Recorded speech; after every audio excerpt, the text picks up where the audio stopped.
Welcome to the deep dive. Today, we're opening up a really interesting stack of source material, your comprehensive weekly metrics review for week 49. Hmm. And this isn't just a list of numbers, it's more like a detailed map, sort of charting the intersection of your physical health, your diet, hobbies, and even personal projects. Right. The core idea behind all of this tracking is that proactive health is really the great enabling factor. It is. It's the engine. Exactly. It's the engine that gives you the energy, the resilience you need to tackle those bigger goals, whether that's a huge coding project or just managing an injury. Yeah. So our mission today is to zoom in, pull out the most valuable, actionable insights, and see how one small change can create this massive ripple effect across the entire week. That's the perfect way to frame it. We're here to establish the analytical framework for your data. We Yeah. want to move beyond just looking at the numbers in isolation Right. and start looking for synergy. If you Oh. change your meal timing, does that show up in your sleep quality? Instantly. Or if you increase just simple movement, does that regulate your mental state? Yeah. It's all about connecting those dots and really understanding the positive feedback loops you've set up. Okay, so let's jump straight into the first and I think the most encouraging headline here, the physical rebound. Mm-hmm. Despite the ongoing challenge of that relapsed knee injury, your dedication to a sort of managed recovery has really paid off. It's a successful return to form in physical activity this week. It really is. The raw metrics, they're genuinely impressive.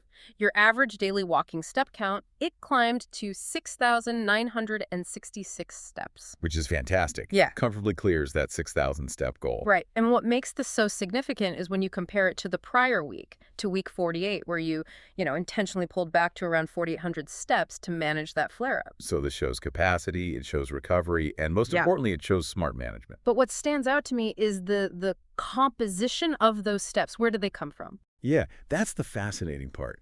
You logged a massive range, right, from a low of around 2,700 steps Wow. all the way up to a high of over 12,000. Wow.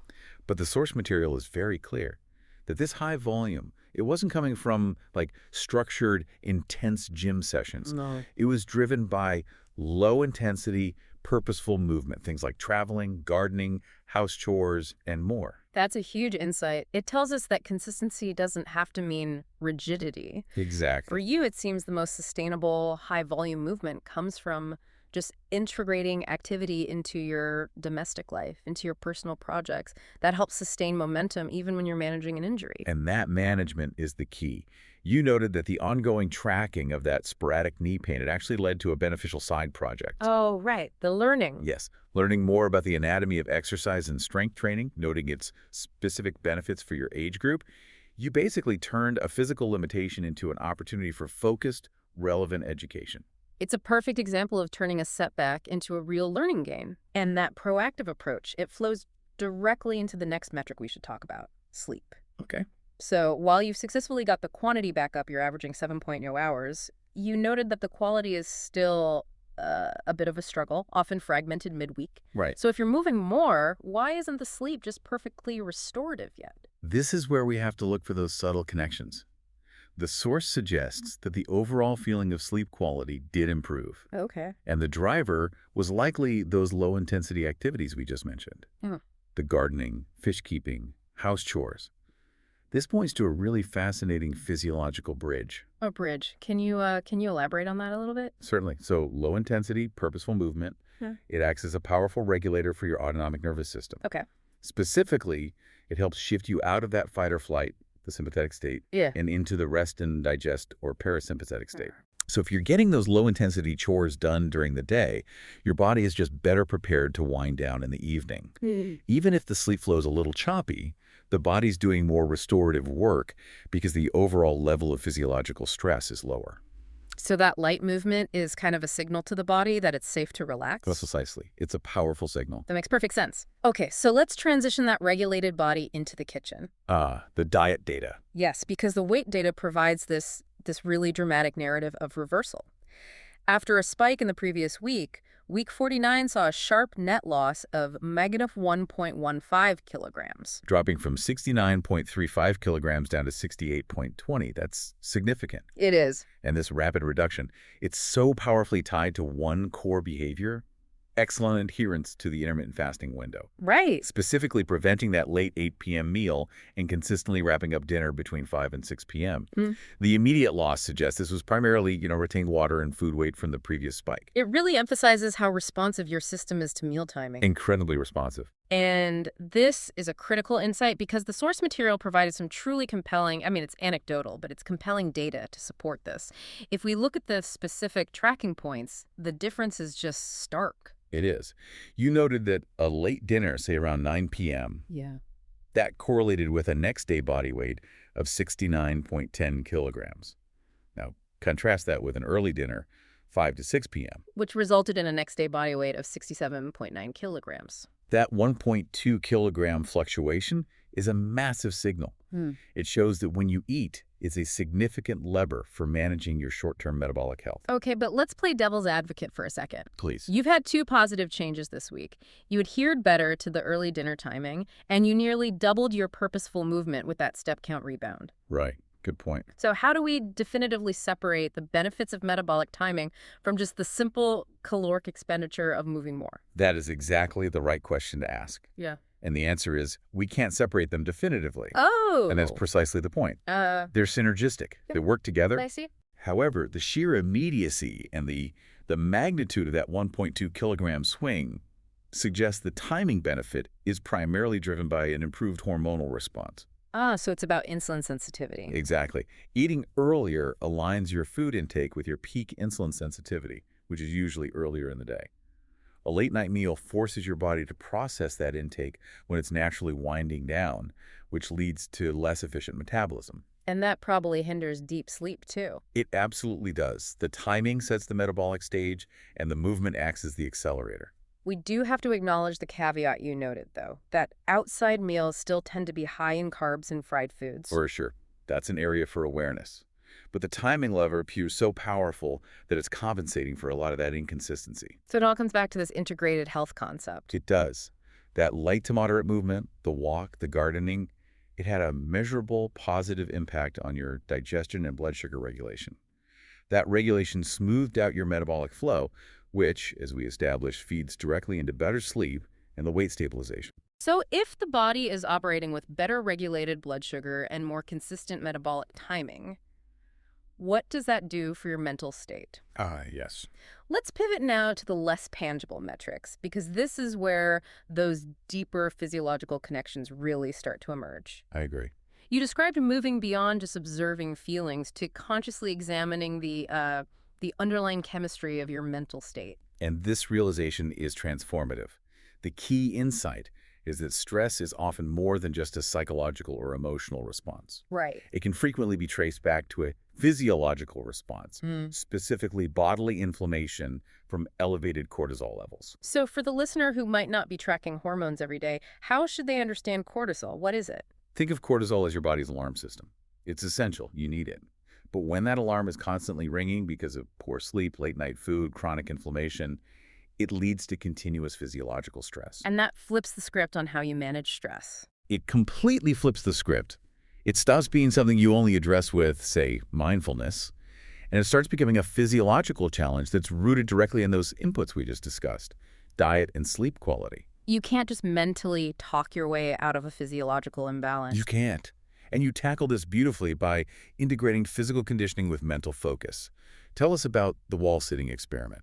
Right, this was fascinating. You paired meditation, just half-minute sessions, with the intensity of a wall sit. This is genius. Why do you say that? Because it combines high-intensity physical discomfort with the need for immediate mental focus. You noted the promised improvement in leg muscles, but the intense physical demand forces your mind to become present immediately. And that focused mental work led you to discover and apply the 5-4-3-2-1 grounding technique. A simple but incredibly powerful tool. Yeah, for our listener, this is something you can use anywhere. It just forces you to notice. Yeah. 5 things you can see, 4 you can touch, 3 you can hear. 2 you can smell, and 1 you can taste. Exactly. By forcing the mind into the immediate physical surroundings, it breaks that feedback loop of anxiety or distraction. And you applied this directly to improve your writing and photography skills, Mm-hmm. which links a focused mental technique back to tangible creative output. And that is a perfect transition into what you call the purpose loop. Section 4. Yes, section 4. And you define hobbies perfectly in the source material. They provide a crucial outlet for learning, growth, expression, purpose, and satisfaction beyond just the daily routine. Well, what's evident here is the strong commitment to continuous self-development. Your reading and learning this week, it wasn't random. No, it's targeted. Highly targeted. Yeah. Skimming those long-pending books on the anatomy of strength training and exercise is a direct response to managing that knee injury. It's recovery driven by education. And preparing for more focused learning during the long year-end weekend. Right. Now, moving to the technical side, the coding activity. It shows this consistent maintenance of a multilingual skill set.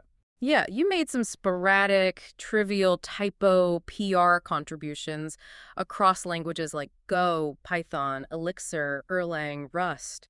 And for anyone unfamiliar, a PR contribution is just submitting a small fix or an improvement to some existing code. Right. It's quick, it's impactful, it keeps your fingers fluent. But beyond those quick fixes, the source reveals a commitment to long-term skill development. The big refactor. The plan for a large refactoring of an old Python project, maybe rewriting it in a new language entirely, that's a huge investment of mental effort. And we see that same learning curve, that same process reflected in your domestic projects, specifically in fishkeeping. Oh, this is a great point. You noted the almost daily feeding, and critically, you observed the first-time parents eating their own eggs due to environment adjustment. And this is a perfect analogy. It's a fantastic micro lesson from the source material. Why is this significant? Because the expectation is that success will follow once the fish settle down.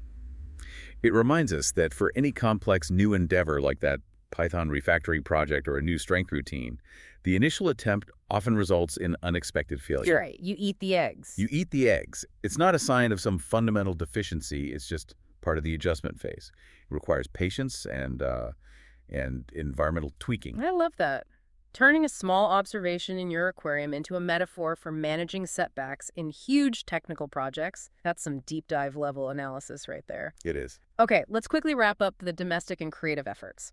In gardening and home improvement, field trips for plant propagation materials led to decluttering the front yard. Tackling that perennial challenge of the overcrowded front area with all the plants and fish tanks. Yeah, so you're balancing these small, achievable wins, like decluttering, alongside those pending large tasks, like installing curtains or the tile work on the balcony.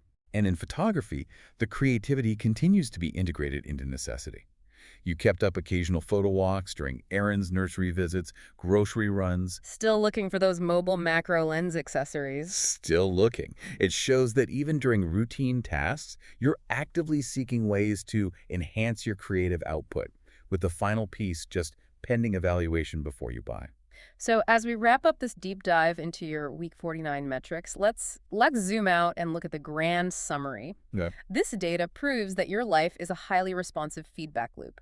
The activities you categorize as hobbies, gardening, house chores, fish keeping, they aren't just time fillers. Not at all. They're physiological levers. Physiological levers that improve sleep quality, which in turn regulates cortisol. And when you pair that with better timing, it dramatically improves metabolic health and your recovery. So what does this all mean for you, the learner, listening to this? I think the single most powerful takeaway from this entire stack of sources is that intentional light to moderate intensity movement. Those everyday chores. Those everyday chore-based activities, they act as the fundamental lever. It improved every single facet of your health simultaneously. Recovery from injury, metabolic function, and stress chemistry. The foundation for achieving big personal goals is absolutely built, first and foremost, through proactive wellness. A perfect synthesis. And here is a final provocative thought for you to mull over as you prepare for the coming week.